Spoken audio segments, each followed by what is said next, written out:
안녕하세요. 오지훈 국어정원의 오지훈 선생입니다. 자, 오늘은 인문예술 지문 네 번째 지문으로 수업을 해보도록 하겠습니다. 네.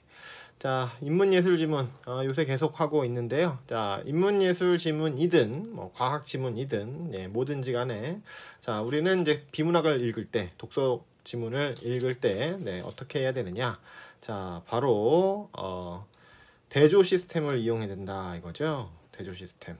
자, 대조라는 것이 뭐냐? 우리가 잘 알고 있는 대로 공통점, 그 다음에 차이점, 그쵸? 그 다음에 또 뭐게요? 반복, 또 변화. 자, 이런 것들이 바로 대조이고요. 그 다음에 인과, 그쵸? 자, 인과는 잘 아시다시피 원인과 결과인데요. 자, 인과는 어떤 그런 이유, 근거 다 똑같은 말입니다. 자, 근거 또 어떤 조건들, 자, 이제 이런 것들이 바로 이제 인과라고 할 수가 있겠죠. 자, 이제 이런 조건이 주어지면 어떤 결과가 나타난다. 이런 이유 때문에 어떤 결과가 생긴다. 이런 이유 때문에 이 주장은 타당하다. 이런 식으로 근거를 대야 된다. 이런 얘기죠. 이유. 그래서 이 대조 시스템하고 인과 시스템 두 가지로 이해를 하는 것이 가장 좋고요. 자, 그 다음에 대조를 또 다른 말로 하면 이른바 이항 대립이라고 하는 것이 된다 이런 얘기입니다. 그 이항 대립 이러면은 굉장히 어려운 말 같고 뭐 이렇게 뭔가 되게 굉장한 말 같은데 사실은 그냥 차이점을 말하는 겁니다. 두 대상이나 세 대상 이상, 두 대상 이상이 어떤 차이를 가지고 있느냐, 요거를 나눠서 생각해 본다 이런 얘기죠. 근데 이제 이름이 두 개의 항이 있고 그것이 서로 대조를 이루고 있으니까 이항 대립 이렇게 되는 것 뿐입니다. 네. 자, 그러면 본격적으로 지문으로 들어가 보도록 하겠습니다. 자, 그럼 읽어가면서 들어가도록 할게요. 자, 도입 부분은 역시나 무슨 내용이 나온다? 네, 인트로니까요. 배경 지식도 제시해 주시고 어떤 그런 주의 환기도 시켜 주시고 이 글을 이해하기 위해서 꼭 필요한 배경 지식도 주고 필수 아이템들을 준다 이건 얘기죠. 그렇죠? 자, 그러면 한 문장 한 문장 읽어가면서 요 방금 얘기했었던 공통점과 차이점, 반복과 변화, 이유, 근거, 조건들을 한번 살펴보도록 하겠습니다. 자, let's get it.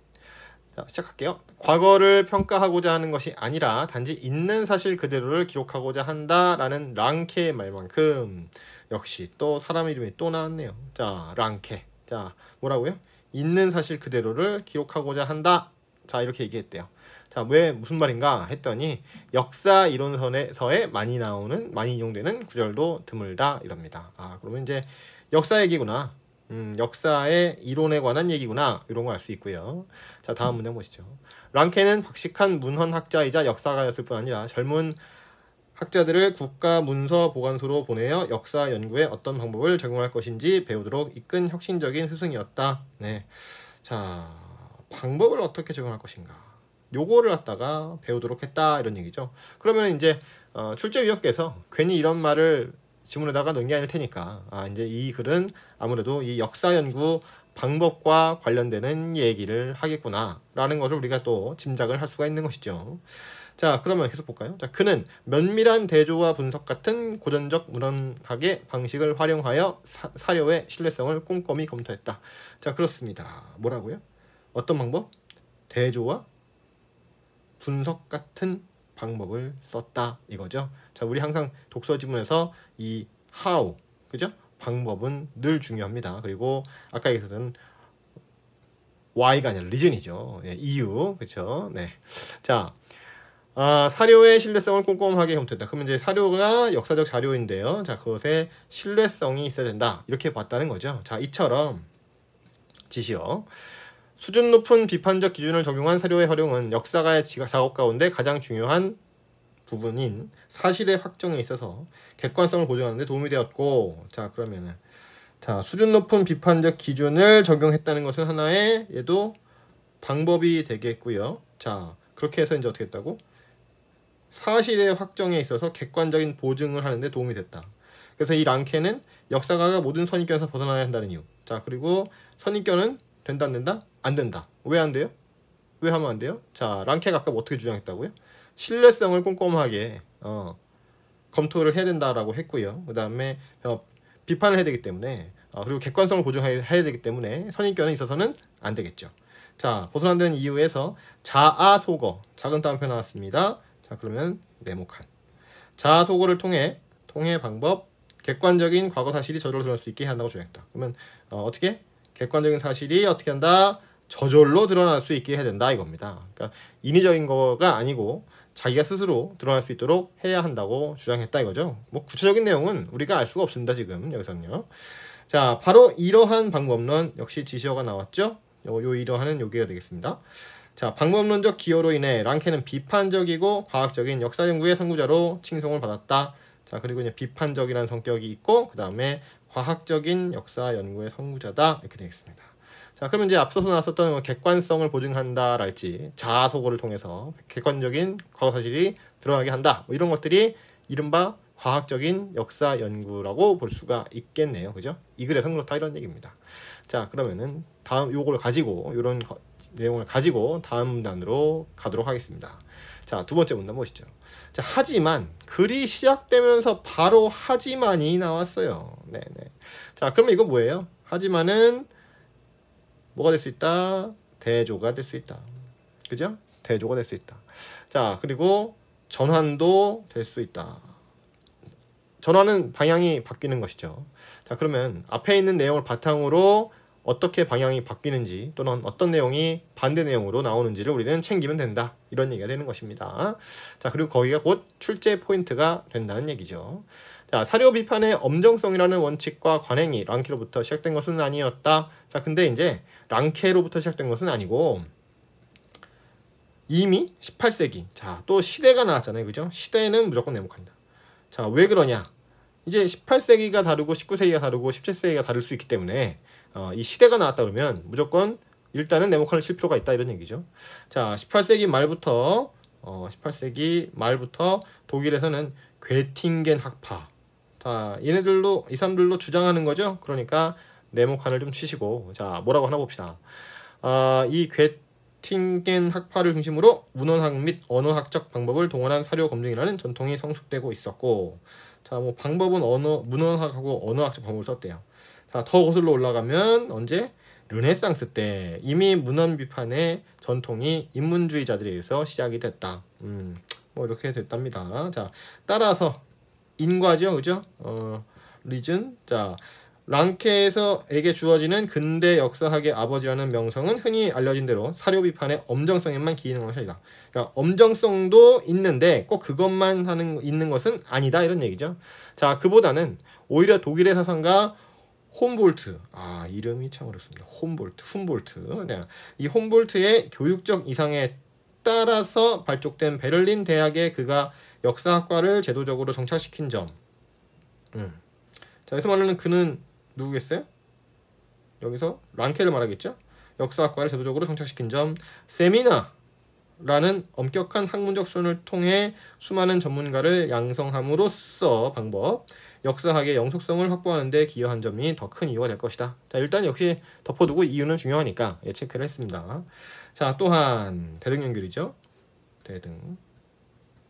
자, 그와 그의 제자들이 확립한 방법론적 학문 관행이 프랑스와 미국 등 서구 사회는 물론이고 나아가 동아시아 근대 역사학의 수립 시기에 결정적인 모델로 작동했다는 점이 의의가 있다.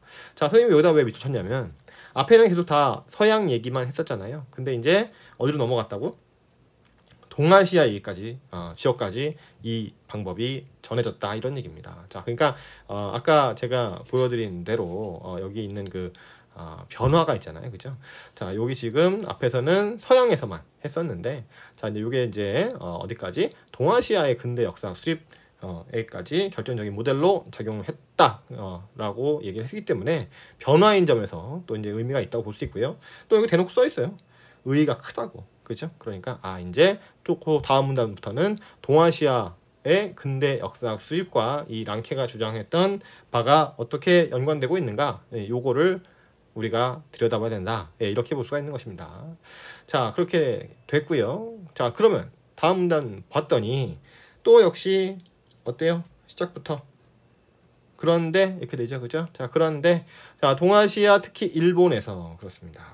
자, 다른 나라 아니고 일본에서죠. 자, 일본에서 어떻게 됐냐? 자, 랑케 사학을 받아들인 방향에는 심각한 문제가 있다. 역시, 자, 심각한 문제가 있었다, 그죠, 그죠? 자, 이게 이제 이른바 프라블럼 아니에요, 그죠? 프라블럼. 네, 문제가 있으면 뭐가 있다? 솔루션이 있다, 방법이 있다 이런 얘기입니다. 자, 그럼 우리가 어떤 문제가 있었는지, 그리고 어떤 이유 때문에 그런 문제가 생겼는지, 그리고 그 문제를 어떻게 해결해야 되는가, 뭐 이런 것들을 우리가 찾아내면 그것이 곧 중심 내용이 된다, 이렇게 볼 수가 있겠죠.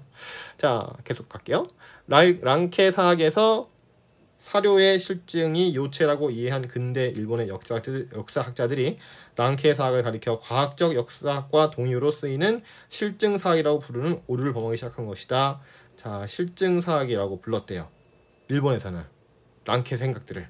자, 근데 이게 뭐냐 봤더니 과학적 역사학과 동의어로 쓴다고 했습니다. 네, 자, 과학적 역사학과 동의어로 쓴다. 자, 근데 이게 이 글에서는 오류라고 얘기를 하고 있군요. 자, 그럼 뭐 어떤 이유 때문에 그런가? 자, 실증이라는 말이, 실증, 자료의 엄정한 검증을 의미한다면, 근데 얘가 이제 뭐라고요? 자료의 엄정한 검증을 의미한다. 자, 그렇다면 실증 사학이라는 말은 성립할 수도 없고 오해만 야기할 뿐인 개념이래요. 자, 이것은 한마디로 말해서 성립이 안 되고, 예, 오해를 불러일으킬 수 있는 그런 개념이다, 이런 얘기죠. 자, 그 이유는 역시 이유가 나왔습니다. 자, reason. 사료의 실증은 랑케 사학만의 요체가 아니고 모든 역사학의 출발점이기 때문이다. 아, 그러니까 사료의 실증이 뭐 잘못된 것은 아닌데, 근데 이것도 좋은 건데, 해야 될 일인데, 자, 이거는 이제 뭐 랑케 사학만의 요체가 아니라는 거죠. 자, 아니고, 자, 어디? 모든 역사학의 출발점이기 때문이다. 자, 여기 보시면 이것만이 아니라 모두가 다 그렇다, 그죠? 그죠? 자, 역시 이런 걸 두고서는 이제 뭐라 그러냐면 범주라고 그래요. 범주. 뭐 다른 말로 하면 이제 범위라고도 하겠죠. 자, 이렇게 범위가 나오면 우리가 이제 여기서 출제될 확률이 높다, 이렇게 보시면 되겠습니다. 자, 왜냐하면 뭐 전체냐 전부냐 일부냐, 그죠? 일부는 되는데 또 일부는 안 되는데 왜 그러냐, 뭐 이런 것들을 진술을 할 수 있잖아요. 자, 그렇기 때문에 이제 선지에서 이렇게 말을 좀 꼴 때, 예, 이렇게 범주를 이용해서 말을 꼬면 학생들이 틀리기 쉬워요. 네, 그래서 출제 포인트가 될 수가 있다, 이런 얘기가 되겠습니다. 자, 그러면은 이런 내용을 안고 그 다음 문단으로 넘어가도록 하겠습니다. 네네. 자, 더군다나 그러한 실증 사학의 개념이 우리나라에 전파되는 과정에서 실증주의 사학이라는 개념으로 혼동되어 쓰이기도 했다. 자, 심지어 어디까지? 우리나라까지 왔어요. 하는데, 자, 이 기억에 실증주의 사학이라는 개념으로까지 왔다, 이런 얘기입니다. 자, 이 또한 랑케 사학의 철학적 세계관적 특성을 간과한 판단이라고 할 수 있다. 그러니까 일본에서 잘못된 것이 그대로 잘못 전해져 왔다, 이런 얘기가 되겠습니다. 네네.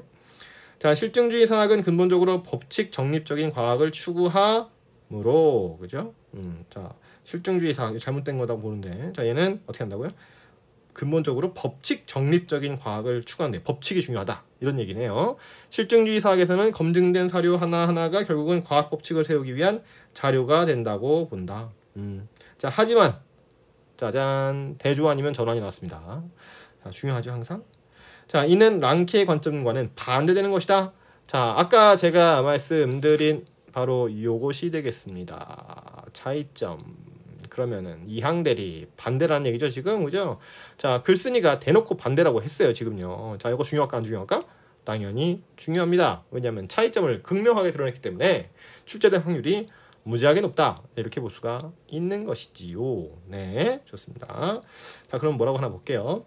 자, 역사의 모든 순간은 신과 직결되어 있다라는 그의 말로 미뤄볼 때 랑케는 어떤 역사 사건들이 자료를 검증했다 할지라도 그것들이 역사 발전의 방향을 귀납적으로 일반화할 수 있는 실증주의 사례라고 본 것은 아니다, 이겁니다. 자, 이게 다 아니라는 거죠, 그죠? 네네. 자, 그래서 그 이유가 나왔고요. 랑케 사학 그리고 랑케 뒤를 이은 역사주의적 역사학의 인식론은 역사 서술이 자연과학과 달리, 그렇습니다, 이거랑 달리 개별적 사건의 고유성과 독특성을 중시하는 개체 기술적 학문이라는 전제에서 출발한다. 와, 여러분들 이게 너무 어려운 말, 그죠? 아니 이게 무슨 말이야. 개별적 사건의 고유성과 독특성을 중시하는 개체 기술적 학문이래요. 너무 어렵다고 생각할 수 있는데, 자, 이럴수록 우리는 이 단어들이 본래 가지고 있는 제일 첫 번째 뜻, 그걸로 해석을 하시면 오히려 더 쉽습니다. 자, 한번 같이 봅시다. 개별적 사건의 고유성. 그러면은 개별이라는 것은 서로 각기 다른 사건들이란 얘기잖아요. 개별적 사건은. 자, 근데 걔네들이 어떻게 있다고? 뭐가 있다고? 고유하다. 그리고 독특하다. 그런 성질을 중요시하는 게 개체 기술적 학문이래요. 그러니까 기술 이런 말이 너무 어려워도 상관없는 거죠. 왜냐하면 앞에서 이렇게 얘기했기 때문에 아, 이런 거를 중시하는 게 이름하여 개체 기술적 학문이구나 라는 걸 알 수 있는 것이죠. 네, 전제에서 출발한다. 예. 또 랑케가 생각했던 역사가란 경험적 귀납 논리로 객관적 진리를 찾아가는 과학자가 아니라 그랬습니다. 자, 아닐 때는 반드시 이렇게 X표를 치세요. 이게 아니고 이렇게 찾아가는 게 아니고요. 자, 모든 존재에서 무한한 그 무엇을 인식하는 사람이다. 모든 존재에서 무한한 그 무엇을 인식하는 사람이다. 자, 여기서는 왜 밑줄이에요? 랑케의 생각이니까. 이 글은 보시다시피 랑케 생각을 주로 다루고 있지 않습니까? 자, 그렇기 때문에 랑케 생각은 무조건 밑줄이고 출제 포인트가 될 수 있는 부분이다. 이렇게 보시면 되겠죠. 자, 철학자를 대신하여 인간 세계의 의미에 대한 통찰력을 제공한다. 자, 인간 세계의 의미에 대한 통찰력을 제공하는 지식인이었다. 그렇죠? 지식인으로 봅니다. 자, 누가? 역사학자가. 자, 이렇게 볼 때 있는 사실 그대로 기술하라는 랑케의 원칙은 역사적 사건의 개별성을 전제한다. 자, 그렇습니다. 여기서 말하는 있는 사실 그대로라고 하는 개념어는 바로 뭐라고요? 역사적 사건에 뭘 전제한다? 개별성을 전제한다. 네. 자, 그에 따른 묘사 자체가 역사 서술의 궁극적 목적임을 강조한 것이다. 자, 그에 따른 묘사 자체가 역사 서술의 궁극적 목적이다. 그러니까 여기서 써 있는 걸로만 보면 개별성을 존중해서 그냥 그거를 서술에 써. 그러면 그것이 곧 목적이고 끝이다 이런 얘기죠. 뭐 이걸 가지고 이제 앞에 나왔던 것처럼 무슨 뭐 실증주의에서처럼 뭔가를 뭐 이렇게 원리를 알아내려든가 뭐 과학 법칙 같은 걸 알아내려든가 그런 거는 아니다. 이런 얘기입니다. 이 글에 따라서는요.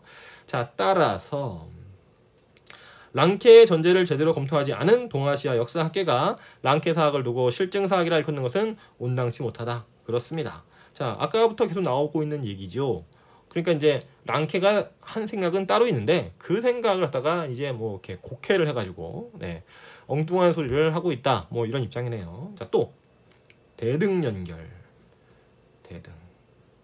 자, 같은 얘기가 이어지고 있는 것이죠. 같은 값이 이어지고 있습니다. 자, 실증주의 사학이라고까지 한 것은 명백한 오류다. 예. 과학적 역사학의 대명사라 부르는 것도 말도 안 돼. 이것도 안 돼요. 그죠? 자, 그렇고 사실 이는 랑케 사학을 들여오던 당시 동아시아의 시대적 상황과 밀접한 관련이 있는 학문적 오류였다. 그렇습니다. 자, 어때요? 그 이유가 뭐다? 당시 동아시아 시대적 상황과 밀접한 관련이 있다 이겁니다. 자, 그렇습니다. 랑케 사학의 본질을 개념적 언어적으로 혼동한 학계는 그 시대가 요구했던 역사적 과제에 몰입해서 역사적 과제에 몰입했어. 그래서 자의적으로 그의 역사를 수용했던 것이다. 왜? 뭐 때문에? 시대 상황이 그랬으니까. 자, 특히나 뭐 중요한 것은 이런 말 나왔을 때 넘어가지 마세요. 당연히 중요하니까 특히라고 한 거 아니겠습니까? 중요하니까 중요하다고 한 건데 그걸 갖다가 굳이 애써 외면할 필요는 없죠. 그죠? 자, 그러면 특히 랑케 사학을 동아시아에서 가장 먼저 수용했던 일본. 이제 아까도 계속 문제가 되고 있습니다. 일본. 자, 사료 비판과 엄정한 객관성이라는 외피만 부각하여 랑케 사학을 그들의 근대국가 건설에 있어서 지적인 지주로 삼고 국가적인 교육제도의 정비에 활용했던 것이다. 네, 우리는 뭐 자세한 내용은 잘 모릅니다만은 하여튼 뭐 랑케의 얘기를 곡해해서 자기네들의 어떤 그 근대 국가 건설에 있어서 지적인 지주까지 삼았다. 뭐 이렇게 돼 있네요. 네. 자, 그래서 이제 이 인문 4번 지문은 말이에요. 자, 어떤 유형이나 봤더니 랑케라는 철학자가 철학자란다. 역사학자가 어떻게 생각을 했고 어떤 방법을 이용했고 그래서 그걸 갖다가 이 동아시아에서는 어떤 식으로 잘못 받아들였는가, 그리고 그 이유가 무엇인가를 밝히고 있는 이제 그런 글이 되겠습니다. 자, 항상 그 지문의 구조가 문제의 구조이기 때문에 이렇게 이제 이런 구조, 즉 한 역사학자의 생각을 분석을 하고 소개를 하고 또 이제 이걸 오류로 생각하는 이런 구조가 문제에서도 그대로 나올 것이라고 볼 수가 있겠죠. 자, 요 다음 영상에서 문제는 함께 풀어보도록 하겠습니다. 자, 오늘 여기까지 하겠습니다. 감사합니다.